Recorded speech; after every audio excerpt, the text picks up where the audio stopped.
સાહેબ 2 માણસ હોય ને એટલે વ્યવસ્થિત મારે 12 વીઘામાં 2 માણસ હોય એટલે વ્યવસ્થિત કરી શકે છે. થડ ચંદનમાં એવું છે, આ થડ જેટલું જાડું થાય ને એમ જાડું થાય એટલું અંદર હાડું બને.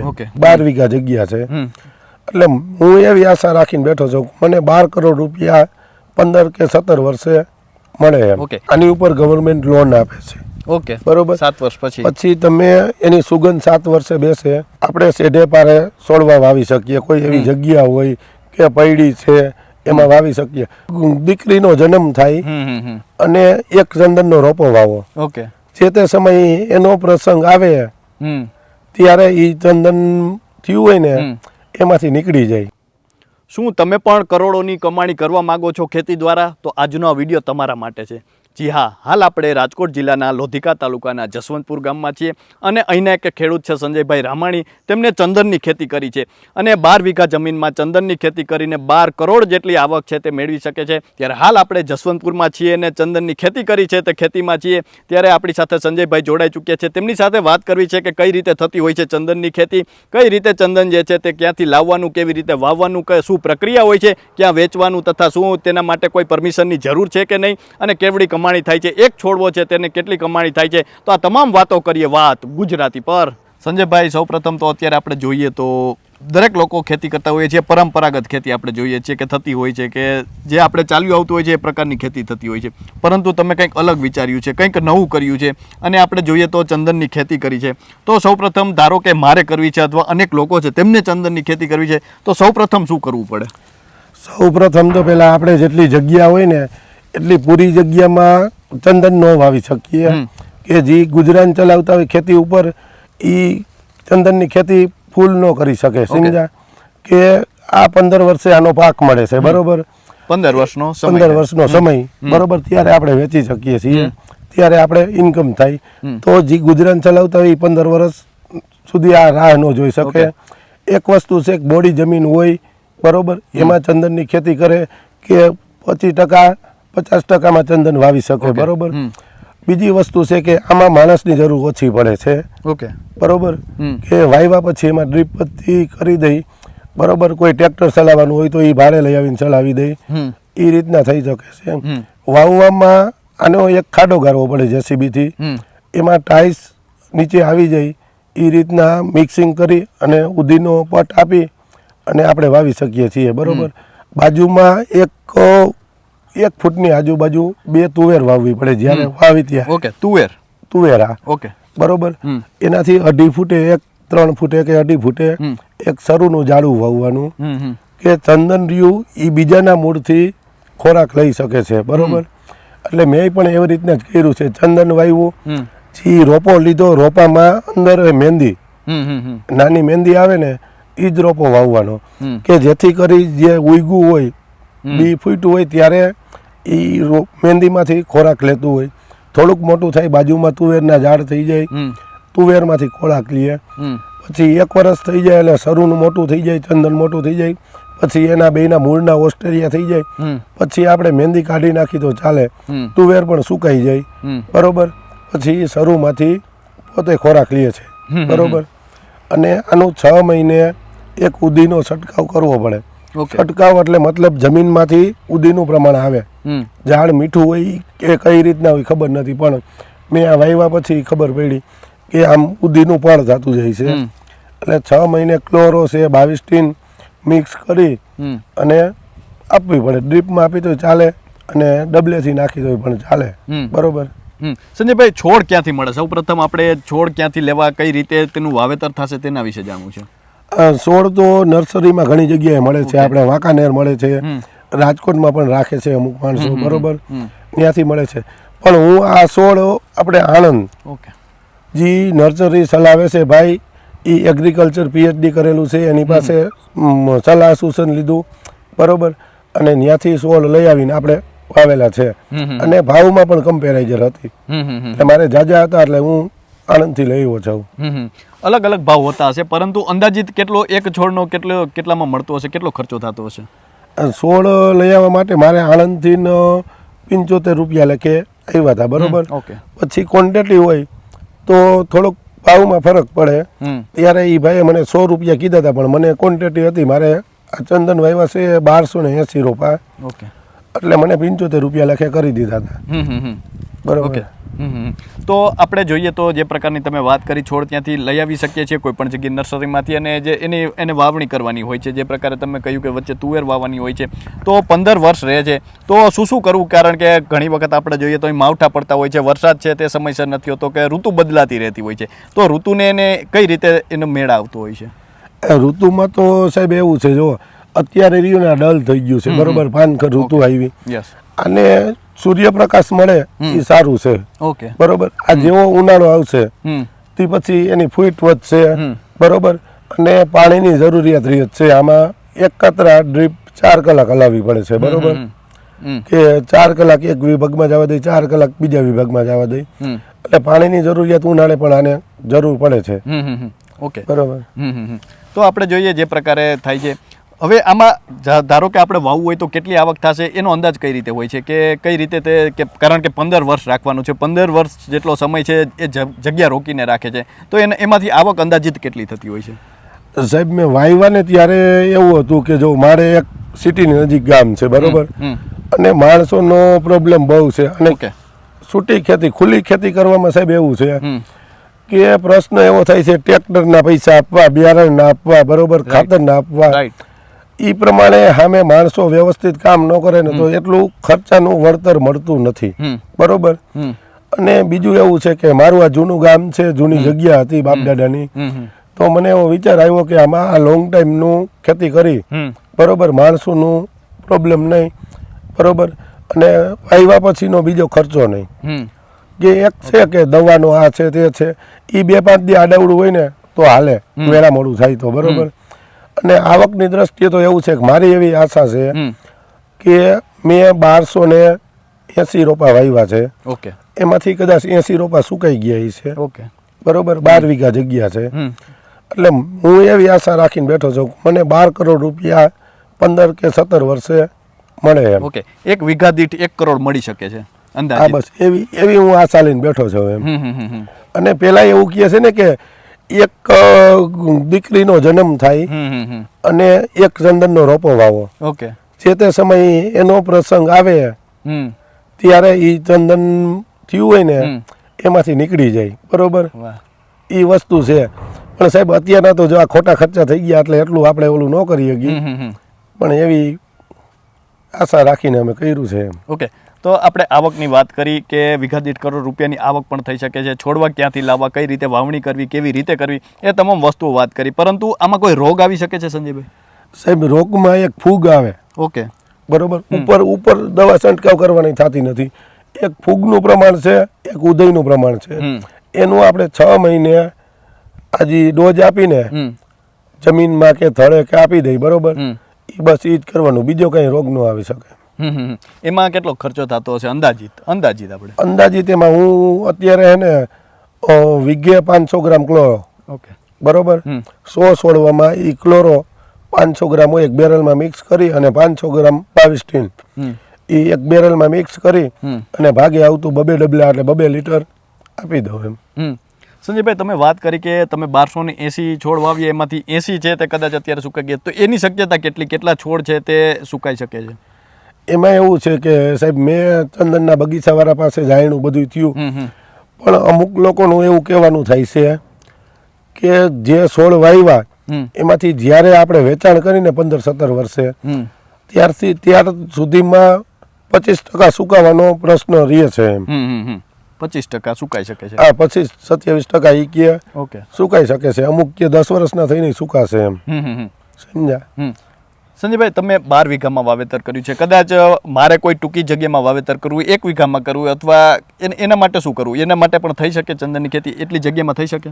હા સાહેબ, જો ગમે એટલું કરવું હોય ને એવું પણ છે કે મેં પેલા 15 છોડવા વાવ્યા હતા, ઓકે, બરોબર, આપણે શેઢે પારે છોડવા વાવી શકીએ, કોઈ એવી જગ્યા હોય કે પૈડી છે એમાં વાવી શકીએ, પણ એક વસ્તુ છે કે એની બાજુમાં ઝાડ વાવવું પડે, સરું વાવે, ઓકે, કે બરોબર લીંબો હોય આ બાજુમાં વાવવું પડે એમ. ઘણા ઓલા આપણે લીમડા વાવે છે, એવી રીતના બાજુમાં ઝાડ જોઈ. આપણે ત્યાં એક વાત થતી હોય છે કે ચંદન વાવવું હોય તો પરમિશન લેવી પડે, તો એની શું પ્રક્રિયા છે કે ક્યારે પરમિશન લેવાની હોય છે કે પરમિશન એનું શું હોય છે?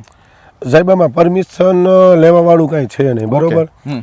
એક વસ્તુ છે કે આપણે ચંદનના રોપા વાવ્યા, વ્યવસ્થિત ઉજરી ગયા, હમ. બરોબર, કે 2-3 ફૂટના થઈ ગયા એક વર્ષમાં, પછી એ રોપા આપણે મામલતદાર ઓફિસે 7/12 બીજા નંબરના હકમાં દાખલ કરી દેવા, ઓકે. બરોબર. એ પંચાયતનો દાખલો છે, સોગંદનામું આપીને પછી ત્યાંથી આપણે રેવન્યુ મંત્રી હોય એ પંચરોજ કામ કરી જાય કે બરોબર વાવેલા છે ઓકે કરી અને બીજા હકમાં ત્યાં દાખલ થઈ જાય. પછી એ જ્યારે એનું કટિંગ કરવાનું હોય ત્યારે આપણે કોઈ કંપનીને આપી, કોઈ માણસને ગમે એને આપી, ત્યારે મામલતદાર સાહેબ પાસેથી એની પરમિશન લેવાની કે એના અત્યારે રનિંગ 20 રૂપિયા છે એક રોપા. ઓકે, એક રોપાના રોપાના લઈ તો ત્યારે ઝાડ થઈ ગયું, બરોબર. ઝાડના 20 રૂપિયા છે એ ભરી અને ત્યાંથી પરમિશન લઈ લેવાની કટિંગ માટેની, બરોબર. આ પછી આપણે કટિંગ કરી શકીએ. સંજયભાઈ, પછી વેચવાનું કઈ જગ્યાએ, એ સૌથી મોટો પ્રશ્ન હોય છે કે ક્યાં વેચવા જવાનું અથવા કોણ લેશે, એ કઈ રીતે થતું હોય છે પ્રક્રિયા? એમાં સાહેબ એવું છે, જો મેં યશવસનમાંથી જાણ્યું છે કે ગુજરાતનું એક ચંદનની ખેતી કરેનું એક યશવસન છે, એમાં આપણે પ્રમુખ છે નીતિનભાઈ પટેલ કરીને છે, બરોબર.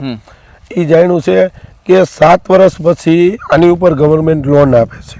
ઓકે, બરોબર. 7 વર્ષ પછી તમે એની સુગંધ 7 વર્ષે બેસે, તે પછી ખેતીવાડીમાં આપણે જે આ ઓલું હોય ને એગ્રીકલ્ચરમાં, એ રીતના કંપની છે એ પણ ત્યારથી લઈ લઈએ છે કે આ રોપા અમે આ પછીનું કામ અમે કરી અને ઉધડો આખો બગીચો કેટલા છોડવા છે એ પ્રમાણે એ લોકો રાખે છે કે સિક્યુરિટી એની બેસાડી દઈએ 7 વર્ષ પછી. હા, 7-8 વર્ષ પછી જેવું આપણે બગીચો થયો હોય એ પ્રમાણે, બરોબર. અને કંપનીને ત્યારથી કંપનીને આપી શકી છીએ અને એમણે પણ આપી શકીએ. 7 વર્ષે આમાં સુગંધ બેસતી હોય છે, તમે જે રીતે આ 7 વર્ષેથી સ્ટાર્ટ થાય સુગંધ બેસવાનું. સુગંધ મતલબ જે અંદર હાર્ડવુડ બને ને, બરોબર, ઓઇલી જે હાર્ડવુડ હોય એમાંથી ઓઇલ નીકળે, એ 7 વર્ષે ચાલુ થાય. પછી જેવું છોડ જાડો થાય એ પ્રમાણે એમાં વધારે નીકળે, સમજા, હાર્ડવુડ. કેટલા માણસોની જરૂર પડે અંદાજિત? આપણે 15 વર્ષ આપણે થતો હોય છે તો કેટલા માણસોની જરૂર પડતી હોય છે? સાહેબ 2 માણસ હોય ને એટલે વ્યવસ્થિત, મારે 12 વીઘામાં 2 માણસ હોય એટલે વ્યવસ્થિત કરી શકે છે. પછી ક્યારેક જો કે બહારથી ટ્રેક્ટરનું કામ બહારથી કરાવવાનું હોય, રોટાવેટર હલાવવાનું છે, બરોબર, આમાં કંઈ નીંદવાનું તો આવતું છે નહીં, બરોબર. અને દવા નાખવાની છે, પછી ક્યાંય કટિંગ હોય, નાનું કટિંગ નીચેથી કરવાનું હોય, 2 માણસો હોય એટલે થઈ જાય એમ. સંજયભાઈ, કેટલા વર્ષ થયા છે તમારે આ જે ચંદન વાવ્યું છે? મારે આ ચંદનના 5 વર્ષ પૂરા થયા, આ ચોમાસેથી 6ઠું વર્ષ ચાલુ થયું છે. આમાં નીંદવાની પણ કોઈ જરૂર નથી? આ નીંદવાની જરૂર નથી. એક છે કે તમે 2 વર્ષ લગન આમાં વચ્ચે પાક લઈ શકો, વચ્ચે પાક બીજો પણ લઈ શકીએ? હા, વચ્ચે 2 વર્ષ સુધી. શું લઈ શકીએ? એટલે એમાં તો કોઈ પણ વાવી, જો માંડવી વાવે તો થઈ શકે, બરોબર. પછી ડુંગળી વાવી હતી મેં, માંડવી વાવી હતી, પછી વચ્ચે 2 સાહ કરીને તુવેર વાવી હતી. પણ પછી શું થાય છે સાહેબ કે 2 વર્ષ પછી ચંદન મોટા થઈ ગયા છે, સરુ મોટા થઈ ગયા છે, બરોબર. પછી વચ્ચે પાક વાવીને તો એને સૂર્યપ્રકાશ નથી મળતો, પછી આ પાકનું જમીનમાંથી ખેંચી લે છે એટલે એટલું વળતર નથી મળતું. 2 વર્ષ લગન આપણે વાવી શકીએ. સંજયભાઈ, તમે જે રીતે વાત કરી, પછી હવે આપણે જોઈએ તો જે ચંદન છે તેને તમામ પ્રકારની આપણે પ્રક્રિયાની વાત કરી, પરંતુ કોઈ ટૂંકી જગ્યા હોય તો તેમાં એક માણસ પણ કાફી થઈ શકે છે? હા સાહેબ, એક માણસ નહીં, પણ મારું શું કહેવાનું થાય છે, કોઈને 10 વીઘા જગ્યા હોય એમાંથી શેઢે પારે ને એવી રીતના 100 છોડવા વાવ્યા તો માણસની જરૂર નથી. આમાં કામ કરે છે ને એ ક્યારેક દવા નાખવાની થાય છે, પ્લસ ડ્રીપનો હોય તો ધોરિયો કર્યો હોય તો 8 દિવસે પાણી આપી દઈએ, ધોરી આપવું હોય તો 8 દિવસે આપે તો હાલે એમ. પણ ડ્રીપ છે તો એને 2-3 દિવસે હલાવવી પડે છે. પાણીનું કેવું કરે છે? પાણી કેટલા દિવસે પાવું પડે છે? પાણી હું આમાં એકત્ર મતલબ કે 1 દિવસ વચ્ચે ખાલી હોય અને 1 દિવસે 4 કલાક ડ્રીપ હલાવું છું એમ. બહુ જાડું પાણી જોતું હોય છે કે પછી ઉનાળામાં પાણી કદાચ? ઉનાળામાં પાણીની જરૂરિયાત મતલબ એવું છે કે આને ભેજની જરૂર છે, બરોબર, સતત ભેજ રહેવો જોઈએ. પછી વચ્ચે ગેપ પડી જાય ને તો થોડુંક પાંદડા ખડવાનું, એની વૈધટ કે એવો બધો પ્રશ્ન આવે છે. તો સતત પાણી આપવું પડે તો પાણીવાળી જગ્યા હોય ત્યાં જ થઈ શકે છે કે પછી આપણે મેનેજ કરી શકીએ છીએ? એટલે એમાં સાહેબ જો આપણે ટૂંકી જગ્યામાં વાવી, બરોબર, તો ઓછું પાણી હોય તો હાલે, એમાં એવું નથી, બરોબર. મારે 1 વર્ષે પાણીનો પ્રશ્ન થયો હતો ત્યારે હું 4 દિવસે 4 કલાક મોટર હલાવતો એક વિભાગમાં, બરોબર. એટલે 4 દિવસે પાણી આપીને તો એ ચાલે. પણ એ ઉનાળાની જગ્યામાં અત્યારે તો આ વાવેલું છે, આમાં હું રેડ પાઈ દઉં છું, ડ્રીપ પણ છે. જેટલું પાણી હોય એટલું સારું રહે એમ. સંજયભાઈ, આ તો આપણે વાત કરી ચંદનની, તમે ખૂબ સારી રીતે સમજાવ્યું, કદાચ સરળ રીતે સમજાવ્યું. તો સંજયભાઈ, હવે તમારા વિશે જાણવું છે થોડું, કારણ કે અત્યારે આપણે જોઈએ પરંપરાગત ખેતી બધાને એમ થતું હોય કે આપણે પરંપરાગત કરી, કારણ કે નવો સાહસ ખેડવાનો છે, કેટલી સફળતા મળે તે પણ નક્કી નથી. અને એમાં પણ તમે જે રીતે વાત કરી કે 15 વર્ષ રાખવાનું છે, એટલે બહુ મોટો સાહસ છે. તો સંજયભાઈના વિચાર ક્યાંથી આવ્યો, કઈ રીતે આવ્યો, અને ત્યારબાદ શું મહેનત કરી? સૌ પ્રથમ વિચાર આવ્યો, પછી ક્યારે વિચાર આવ્યો? પહેલા એમાં સાહેબ વિચાર આવવામાં તો એવું હતું કે અહીંયા અમારે મોવડીમાં વાવેલા હતા ત્યારનું એવું હતું કે ચંદન વાવી ત્યારે આપણી પાસે સાઈડ બિઝનેસ નહોતો એટલો કે આ જમીનમાં વાવ્યા પછી આપણે બહારથી પૈસાનું શું કરવું આ તે બરોબર. એટલે મારે સાઈડમાં બિઝનેસ સેટ થઈ ગયો. પછી આ જગ્યામાં આપણે પહોંચી નહોતા વળતા માણસોમાં બધી રીતે બરોબર. પછી મારે ગીરમાં એક મિત્રએ વાવેલું છે બરોબર, એનું આપણે જોયું, એની પાસે જાણકારી લીધી. પછી એવો વિચાર આવ્યો કે આટલી જગ્યામાં ચંદન વાવી દે, એટલે એ બધા બગીચામાં બધે આપણે જાણકારી લીધી બરોબર. એટલે કીધું વાવી એમ લોંગ ટાઈમ માટે ઓલું થઈ જાય એમ. સંજયભાઈ, શું કહેશો ખેડૂતોને કે આ પ્રકારની ખેતી પણ હવે થઈ શકે છે, ગુજરાતમાં શક્ય બની છે આ પ્રકારની ખેતીઓ, તો કેટલું જરૂરી છે? કારણ કે આમાં પણ સારી એવી આવક થઈ શકે છે, હવે શક્ય બન્યું છે, તો શું કહેશો ખેડૂતોને કે આ તરફ પણ હવે થોડું આગળ વધવું જોઈએ? ખેડૂતોને કહેવામાં તો સાહેબ એવું છે, જો હું તો ખેતીથી કંટાળીને મેં વાવ્યા છે ઓકે બરોબર, કે ઘઉં વાવ્યા છે, છેલ્લે પાણીની ઘટ પડે થોડો પ્રશ્ન આવે બરોબર. પછી માણસો હોય, માણસો ટાઈમે કામ ન કરે. અત્યારે હાઇબ્રિડ બિયારણ થઈ ગયા બરોબર, બિયારણ એટલા મોંઘા થઈ ગયા, ટ્રેક્ટરના ડીઝલના ભાવ થઈ ગયા, ડીઝલ એટલા, ટ્રેક્ટરની કલાકો મોંઘી થઈ ગઈ. હવે ખેતીમાં સાહેબ 5 વખત ટ્રેક્ટર હાંકીને ત્યારે એક પાક આવે છે બરોબર. બીજી વસ્તુ કે માંડવીના દાણા જો ખેડૂત બિયારણ માટે લેવા જાય તો એના 3000 રૂપિયાથી 3500 રૂપિયા મણનો રેટ છે બરોબર. હવે બીજું ખાતર લેવા જાય ડીએપી કાક તેક બરોબર, 1400-1500 રૂપિયાની ઠેલી મળે. હવે એ બધો ખર્ચો કરી અને માણસો ટાઈમે કામ ન કરે ને તો એટલું વળતર નથી મળતું. વરસાદ પણ આવે, આ વરસાદનું કોઈ થાય, વરસાદનું તો સાહેબ આમાં એવું થાય કે વધારે વરસાદ આવે, પવન આવે તો અમુક છોડ નમી જાય, અમુક ભાંગી જાય, એ પણ નુકસાની થાય. ફરી સીધા થઈ શકે છે અમુક છોડ નમી જતા હોય, ઓછા નહીંમાં એવી સીધા થઈ શકે, પણ હાવ પડી ગયા હોય નહીં ના થઈ શકે. એટલે કઈ વસ્તુ નુકસાન કરે? તડકો વધારે નુકસાન કરે, વરસાદ કરે, કે પછી ઠંડી નુકસાન કરે? ના, તડકામાં સાહેબ એકદમ આમ ગ્રીન થઈ જાય, પાણી હોય ને ફૂલ પાણી હોય ને એકદમ ગ્રીન થઈ જાય, અને તડકો હોય ને ત્યારે એનો વિકાસ થાય બહુ મસ્ત. સંજયભાઈ, શું કહેશો કે તમે ભણેલા છો, તમે આ પ્રકારની ખેતી અત્યારે કરી રહ્યા છો, તો તમારા વિશે થોડું જણાવો. તમને કઈ રીતે, જ્યારે આપણે જોઈએ તો તમે જે રીતે વાત કરી, તમને વિચાર આવ્યો ને તે પ્રકારે તમામ કર્યું, તો તમે ભણેલા છો કે કઈ રીતે આ બધું થયું? હું ભણેલો છું, પણ આમ કહેવાય ને કે બપોર સુધી એમ એના જેવું કામ છે કે 9-10મું સ્ટાર્ટ કર્યું અને બંધ કરી દીધું. કે ત્યારે મારે ખેતીનું ઓલું હતું ને પાછું એવું હતું, ગામડાની સ્કૂલ હતી બરોબર, એમાં ખબર હતી કે 60 વિદ્યાર્થી હોય ને એમાં 2 જ પાસ થતા બરોબર. તો ખોટી ત્યાં આડીઓ કાઢવી ને એના કરતાં કીધું હે ને. અને બીજો એવો પ્રશ્ન હતો કે મારા ફાધરને થોડુંક હોસ્પિટલી ઓલું હતું, એટલે ખેતી ફરજિયાત કરવી પડે એવી હતી. ત્યારથી મેં ખેતી સંભાળી, મેં 6-7 વર્ષ ખેતી કરી બરોબર. અને પછી મારા બિઝનેસમાં હું સેટ થઈ ગયો, એટલે માણસો રાખીને આ કરતા ખેતી કરતા. પણ પછી માણસોનું ટાઈમો ટાઈમ બધું મળે નહીં ને એવા બધા પ્રશ્ન થતા, એટલે પછી એવો વિચાર આવ્યો કે હવે આ બધું જાણીને આ ચંદન વાવી દે. સંજયભાઈ, અત્યારે આપણે જોઈએ યુવાનો ગામડા છોડી રહ્યા છે, ખેતી છોડી રહ્યા છે, ને અત્યારે દરેક લોકો છે સિટીમાં જઈ રહ્યા છે, અથવા નોકરી અથવા પછી બિઝનેસ કરી રહ્યા છે. પરંતુ ખેતી પણ એક બિઝનેસ બની શકે છે. હવે એ પ્રકારના આપણને ઉદાહરણો જોવા મળે છે. ખાસ કરીને રાજકોટમાં જોઈએ તો કેસરની ખેતી થવા માંડી છે, મશરૂમની ખેતી થવા માંડી છે, ચંદનની ખેતી થવા માંડી છે. તો શું કહેશો યુવાનને કે આ પણ એક ઓપ્શન છે, આ પણ એક વિકલ્પ છે કે આપણે આમાંથી પણ સારી એવી આવક મેળવી શકીએ? શું કહેશો એ દિશા તરફ આગળ વધવા માટે? એમાં એવું છે સાહેબ, જો ચંદનની ખેતી કરો, મશરૂમની ખેતી કરો બરોબર, પછી આ કેસરની કરી બરોબર, એ વસ્તુ એક એના માઇન્ડ પ્રમાણે ઓલું કરે છે.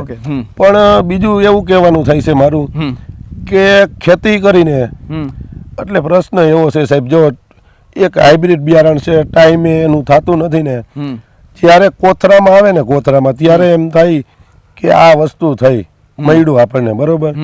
પણ ખેતીમાં સાહેબ આમ જે માણસ વિચારે ને એનું ભવિષ્ય નથી બરોબર, એટલે યુવાનો ખેતી છોડી ગયા છે.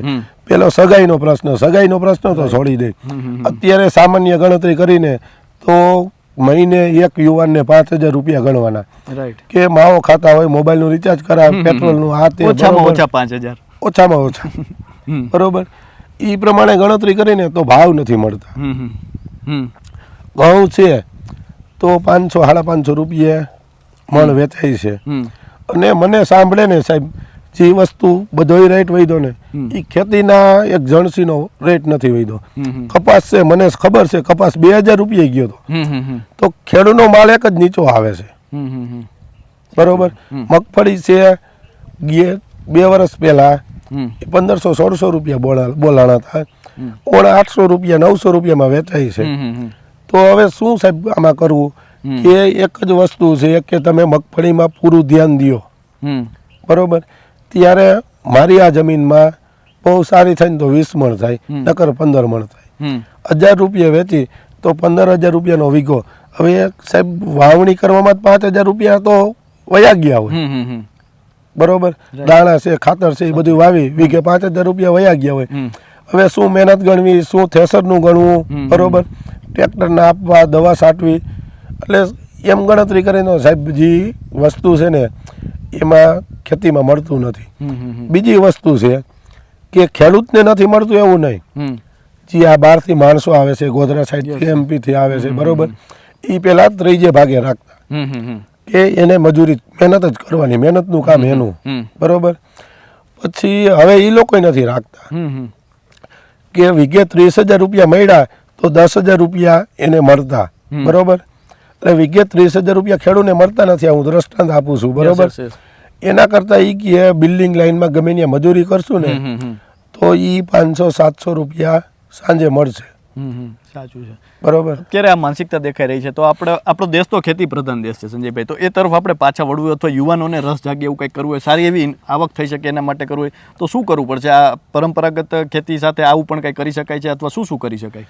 હવે એ બાબતે સાહેબ, હવે આમાં હું ખુદ મારી ખેતી કરેલી છે ને એટલે મને કાંઈ આમાં સૂચતું નથી. ખેતી કરવી જોઈએ હું કહું છું, બરોબર, પણ હું નથી કરતો. કે ખેતી કરીને અત્યારની મોંઘવારી પ્રમાણે આ તો ઠીક છે, ગામડે રહેતા હોય ને પોસાય, સિટીમાં રહેતા હોય ને સાહેબ ખેતીમાંથી રોટલા ન ખાઈ શકે. સાચું છે, બરોબર. અને ભાઈ ભાગ પડતા અત્યારે ખેતીઓ નાની થઈ ગઈ, બરોબર. હવે હું એમ કહું કે મારા ભાગમાં અત્યારે અહીંયા 10 વીઘા કે 15 વીઘા જગ્યા હોય તો અમે મારી ઘરવાળી હોય કે 2 જણા મહેનત કરીને તો 12 મહિનાનો ખર્ચો એમાંથી રોટલા ખાઈ ન હગી, બરોબર. એના માટે સાઈડ બિઝનેસ કરવો પડે. શું કરવું? પણ આ પ્રકારની ખેતીથી થોડો ફાયદો થઈ શકે છે? આ પ્રકારની તો જો સાહેબ, મારો એવો વિચાર હતો કે આ મારી જૂની જગ્યા છે, બાપ દાદા વખતની વારસાગત, બરોબર. તો પૈડી રહીએ ને અહીંયા આ જસવંતપુર મારું ગામ, બરોબર, પૈડી રહીએ ને તો પહેલાના લોકો કેમ કહેતા કે વીડી થઈ જાય, એના જેવું કામ છે. એ કે હવે કોઈ કરે એમ નથી, વીડી થઈ ગઈ. એટલે મેં કીધું થોડો ખર્ચો થાય, બરોબર, માણસો રાખશું અને આ વસ્તુ કરી એમ. એટલે ખાલી પડેલી જમીનમાં આ રીતે કરી શકાય છે આપણે? હા, ખાલી પડેલી જમીનમાં કરી શકાય. હવે શું ભવિષ્યમાં ઈચ્છા છે? કારણ કે જો અત્યારે તો તમે 5 વર્ષ જેટલા પૂરા પણ થઈ ગયા છે અને ચંદન જે છે તે ખૂબ સારું થશે, તો હવે પછી ભવિષ્યમાં શું તમારી ઈચ્છા છે? ભવિષ્યમાં તો હવે સાહેબ જો સિટી નજીક આવી ગયું, બરોબર, એટલે મારી એવી ઈચ્છા છે કે હવે 10 વર્ષ પછી 2 ખરા એક આયરે લઈ લેવાય એમ. કે ચંદન કટિંગ થઈ જાય, બરોબર, પછી આ જગ્યા ઠીક છે કે શેપ હોય તો ઠીક છે, નકર પછી ટીપી ફાઇનલ કે હાથે વસ્તુ થઈ જાય તો પછી એને વેચી અને બીજે ગમે ત્યાં મોટી જગ્યા લેશું. તો ખૂબ સરસ વાત કરી સંજયભાઈ. સામાન્ય લોકોને સમજાય તે રીતે સરળતાથી વાત કરીને તમામ પ્રકારની આપણે માહિતી મેળવી ચંદન વિશે. તો હવે ચંદનના વૃક્ષો આપણે જોવા છે કેવા થતા હોય છે, તે કઈ પ્રકારના હોય છે તે તમામ વિશે જોઈએ આપણે. તો આપણે આ જોઈએ છીએ, આ ચંદનનું વૃક્ષ છે, આ પ્રકારનું વૃક્ષ થતું હોય છે અને આ પ્રકારના પાંદડા આવતા હોય છે. અને અત્યારે આપણે જોઈ શકીએ છીએ કે આમાં નાના આપણને ફાલ પણ દેખાઈ રહ્યો છે.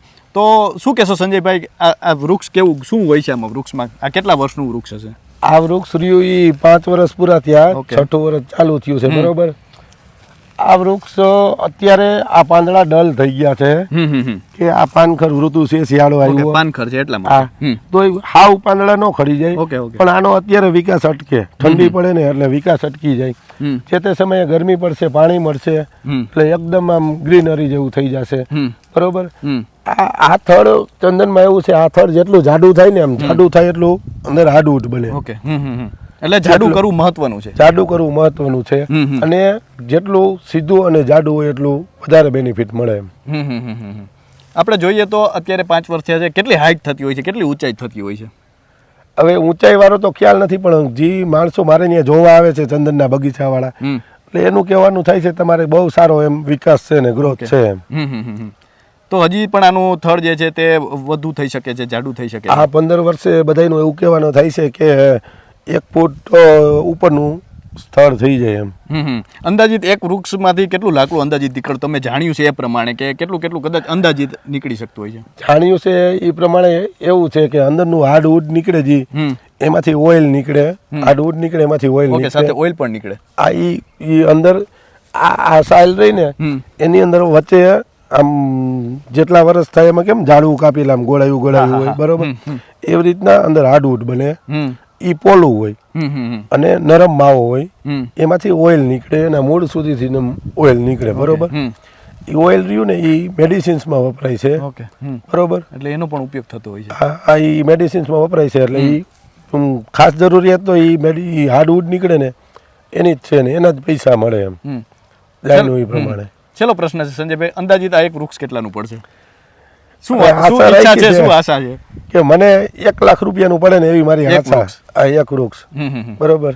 ઓકે, તો આ હતા સંજયભાઈ, અને તેમને ખૂબ સરસ વાત કરીને. આજકાલ આપણે જોઈએ છીએ કે પરંપરાગત ખેતી થતી હોય છે, ત્યારે તેમને ચંદન વાવ્યું છે, અંદાજિત 12 વીઘા જેટલી જમીનમાં ચંદન વાવ્યું છે, અને તમે પણ વાવી શકો છો. તેમને તમામ વસ્તુઓ છે, તમામ માહિતી છે તે સરળ રીતે આપી છે, તમે પણ એમાંથી જાણીને પ્રેરણા મેળવી શકો છો, અને આજે જે આધુનિક ખેતી છે તે કરી શકો છો. અને આપણે જોઈએ તો હવે રાજકોટ જેવા વિસ્તારમાં પણ આ પ્રકારની ખેતીઓ થઈ રહી છે, તે કહી શકાય કે ખેડૂતો હવે ક્યાંક ને ક્યાંક પરંપરાગત ખેતી સાથે સાથે આધુનિક ખેતી તરફ પણ વળ્યા છે, અને હાલમાં જે આપણે જોઈએ તો તમે પણ કરોડોની કમાણી કરી શકો છો. તો અત્યારે બસ આટલું જ, ફરી મળતા રહીશું વાત ગુજરાતી પર.